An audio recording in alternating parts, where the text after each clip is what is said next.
La deuxième mort. Il ne faut pas avoir peur de la première mort, mais de la deuxième, oui.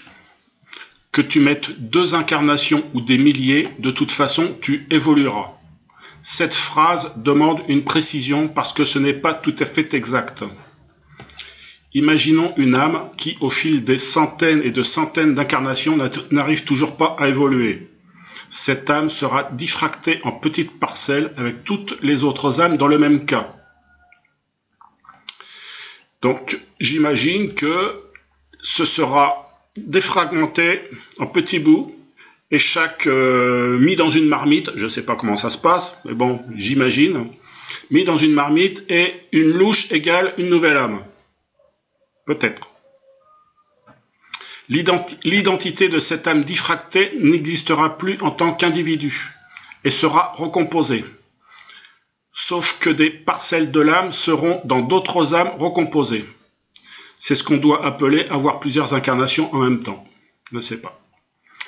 Au bout de plusieurs incarnations, toutes ces âmes qui auront pu évoluer un petit peu seront à nouveau défragmentées pour être recomposées à l'original, sans vraiment l'être, car l'individu en tant que tel ne sera plus vraiment le même, car il aura évolué de force pour reprendre une évolution plus normale.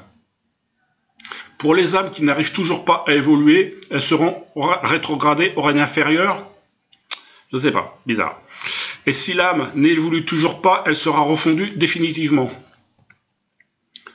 Certains groupements pseudo-spirituels mettent en avant ce concept de deuxième mort pour faire peur à ses fidèles et ainsi avoir un certain pouvoir sur eux.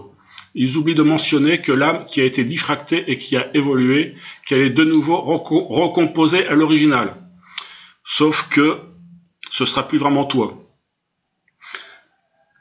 Et si vraiment l'âme n'arrive toujours pas à évoluer, tu seras refondu définitivement. Ça fait peur. Mais comment savoir à quel stade ton âme se trouve? Quasiment impossible à savoir. Degré ou de force, tu évolueras. C'est à toi d'en choisir les modalités.